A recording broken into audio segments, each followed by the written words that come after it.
does finally come back and get in the cage, I'm going to punch his face in. But for now, when I win this belt, I am the champ, you know what I mean? While he's out the cage, I'm the lightweight champ. It's very small compared to me, you know what I mean? He's up to like here, he's not that wide. You've definitely seen that video of him and Pantoja just stood next to each other and they look the same weight. And I hope Paddy is gonna lose, because if Paddy wins, it's gonna be a problem for me again. Why do you think so? I think he's gonna try and avoid me. You say if he wins against Justin or if he wins against Ilia? No, against Justin. Against Ilia, he never can beat Ilia. Okay. No way. So you think if Paddy wins the interim belt, he'll try not to fight you? Yeah. UFC gotta push him probably. Really? Paddy Pimbelett is locked and loaded for his upcoming showdown against Justin Gaethje at UFC 34, where these two warriors will battle it out for the interim crown. The hunger is real for both fighters, and Paddy's already got his eyes on Ilias down the road, planning to take him on right after he handles Justin's business. Even with all his attention on Justin Gaethje at UFC 34, Paddy's mind is already racing ahead to Ilias' eventual return. He's making it crystal clear that when Topuria comes back, there won't be any easing into things. He's planning to go straight at him and bring the pain. For Pimbeltt, the game plan is straightforward: take care of Gaethje first, then lock on to Topuria, and make sure his comeback is nothing short of brutal. I wasn't too surprised. I know Ilia's going through a lot of stuff and wish him nothing but the best with it, know what I mean?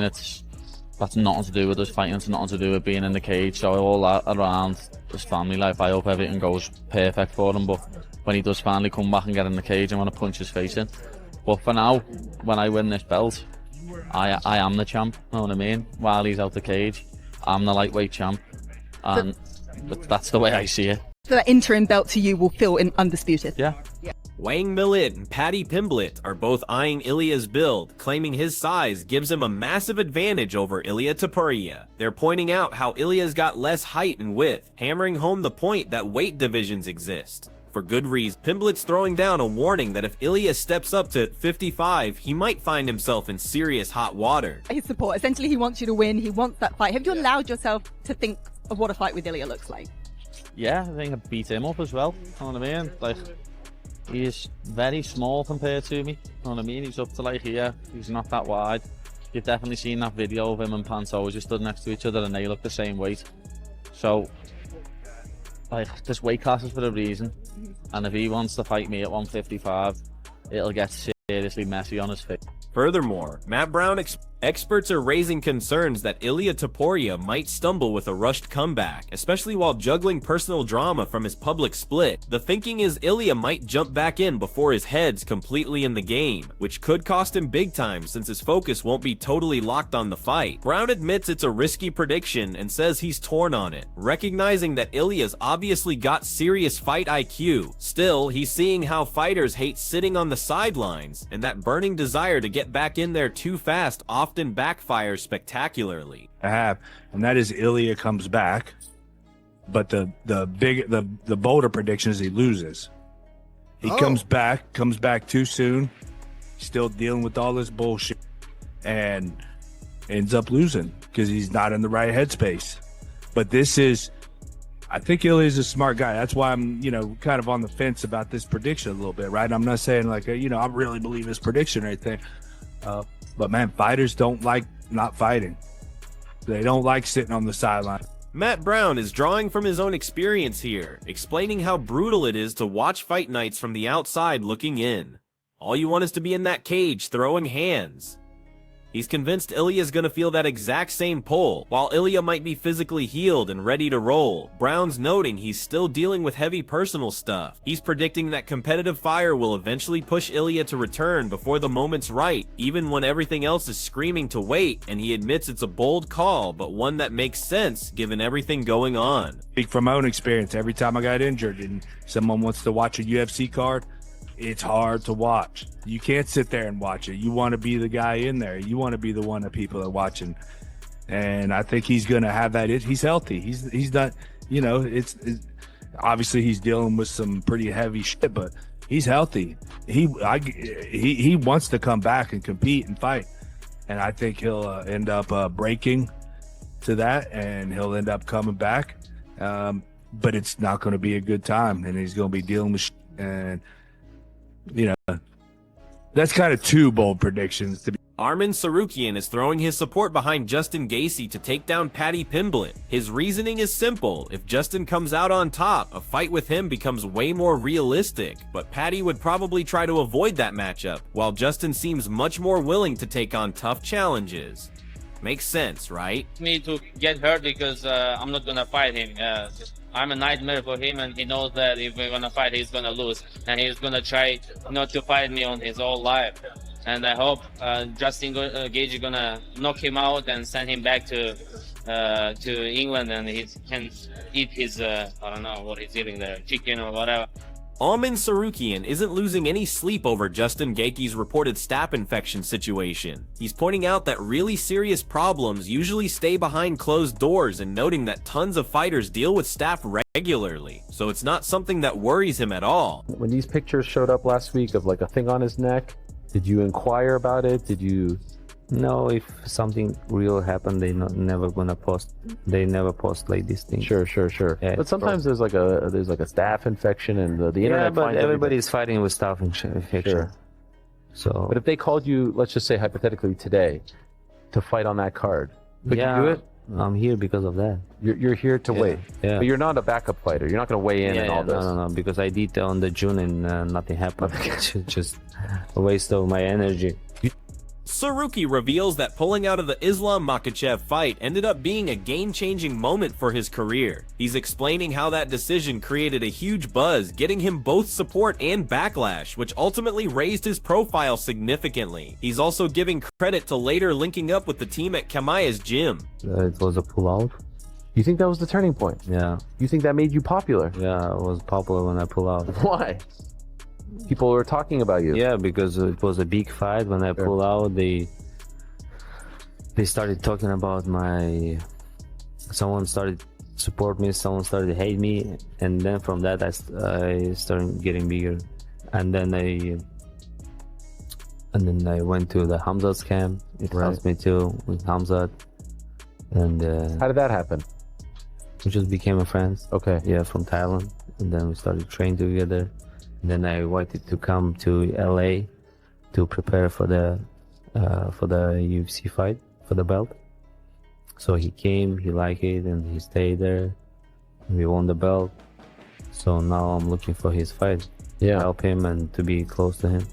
He's also making it clear that grappling competitions don't carry the same weight as UFC battles. Without cutting weight, there's no real stress involved. This isn't where his heart is. For months leading up to a fight, it completely takes over his life because that's where his fire burns brightest, and championship gold is what he's chasing. This is like training session.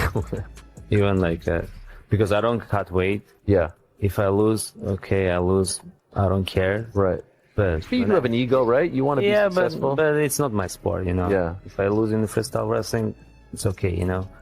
But UFC, it's I locked in before 2 months, Right. and I think about that fight all day because that's sport that I live for, you know. Right. And it's my goal to be UFC champion, and I treat my training camp myself is different, you know. But in the wrestling, you don't get hurt, you know, and it's easier to wrestle, you know, for me. But MMA is hard, and pressure, media, and like if you lose, you're done, you know. Like everybody's waiting when you lose. Right. That's why you wanna be at the best, and yeah, it's completely different. Arman's chances for a fight are looking pretty rough, since he probably hasn't gotten back into Dana White's good graces yet. Even so, Chael Sonnen is stepping up to defend Arman Tsarukyan, asking people to cut him some slack. He's highlighting how Arman stepped up as a backup fighter, sat around waiting, and stayed ready to jump in at a moment's notice. Sonnen is emphasizing that kind of dedication deserves respect and understanding, mentioning that he's personally moved past it and hopes others can follow suit. Weigh in 2 weeks as a backup fighter for UFC 324? What's his situation? Can we please forgive him? Whatever he did to get himself in this weird purgatory, can we also remember that he agreed to be a backup fighter, that he did a training camp, that he flew out to Las Vegas, he went through the commission, he made weight, he was ready to go in on a moment's notice. You get something for that. I want him to get something. I want him recognized. I forgive Arman Tsarukyan. I want other people to forgive him.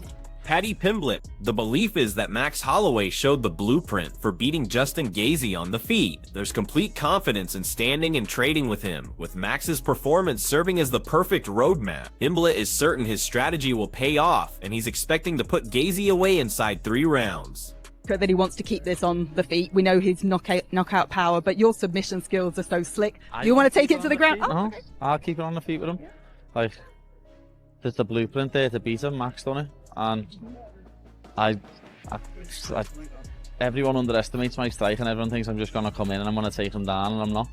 Like, he had an absolute war with Chandler, and I Chandler up. So I know MMA math doesn't work, but you'll see come Jan 24th when we have a perfect game plan and we finish him within 3. Paddy Pimblett. There's acknowledgement of being a huge Justin Gaethje fan, calling him the type of fighter that every real MMA enthusiast respects. Gaethje gets described as the fighter's fighter with praise for his energy and entertainment value every single time he steps in there. For Pimbeltt, the idea of sharing the octagon with someone he's admired for years feels surreal, seeing this matchup as exactly the type of fight he dreamed about long before making it this far. You got a big challenge ahead of you first with Justin Gaethje. Were you a Justin Gaethje fan prior to any thought of fighting him? I am a Justin Gaethje fan, not was, I am. Yeah. And anyone who is an MMA fan and isn't a Justin Gaethje fan isn't an MMA fan. Like, I always say, he's your favourite fighter's favourite fighter. He's one of my favourite fighters, one of the best fighters that you can watch. And the fact that I'm now getting in there against him is what the... Just staying focused, making his thoughts known. When it comes to Paddy Pimblett, he's talking about going into the fight with laser-sharp tunnel vision, treating it like pure warfare, and blocking out any thoughts of Ilia Topuria or anything beyond his immediate target. He says Scousers don't get knocked out. What do you say to that? Yeah, we'll see. We'll see. Have you allowed... I will try to test that theory. Have you allowed yourself to think ahead to, once you win, if you get the win, Ilia? No thoughts? Nope, I've said it before, I don't ever plan on being alive after the fight, so if that's how it ends, that's how it ends. Pimbeltt owns his unconventional style, calling himself awkward and kind of weird. He's explaining that his grappling and striking don't look like anyone else's. Everything gets done his way. Because of this, he's convinced nobody can find a sparring partner who actually mimics what he does, making his unique approach impossible to replicate in training. Talk that, Justin Gaethje has good wrestling. He uses it very well defensively. Can you foresee him maybe being able to stop your takedowns? No.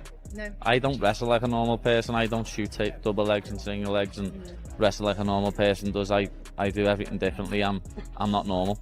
So he's not gonna be able to get a sparring partner in what grapples like me or strikes like me, because I'm a weirdo.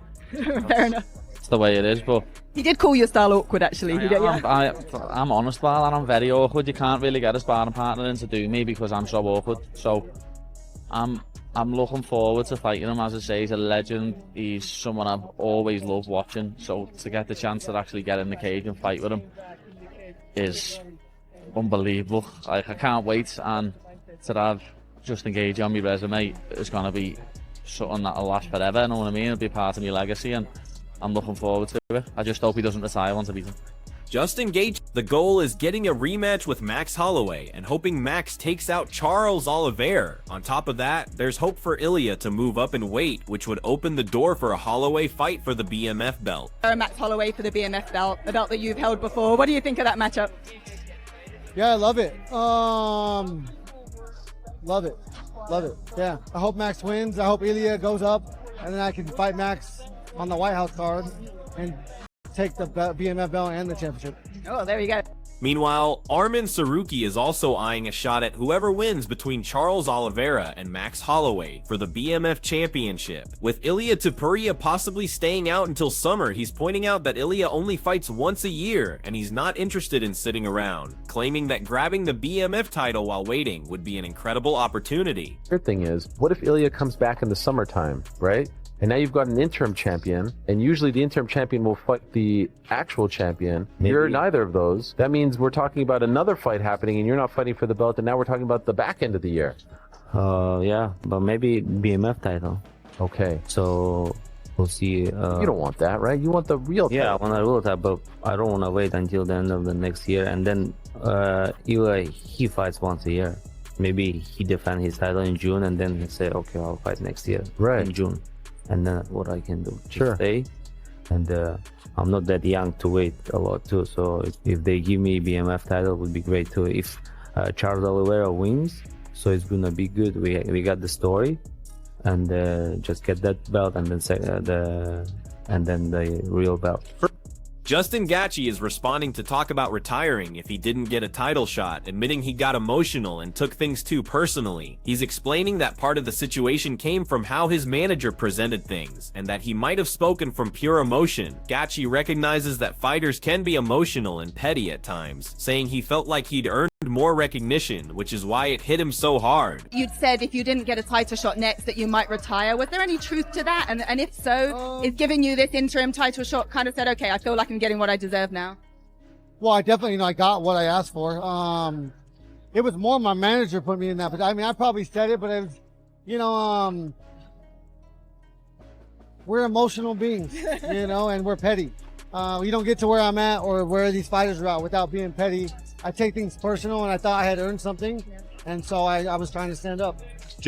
He's also mentioned that if he gets knocked out again, retirement would probably be on the table. He's explaining that getting knocked unconscious the first time made him really examine where he stands in his career, noting this isn't the beginning anymore, but closer to the end. Gaethje is stressing how important it is to protect his long-term health, trusting his team and family to look out for his best interests, and knowing when to walk away before the sport takes more than it gives back.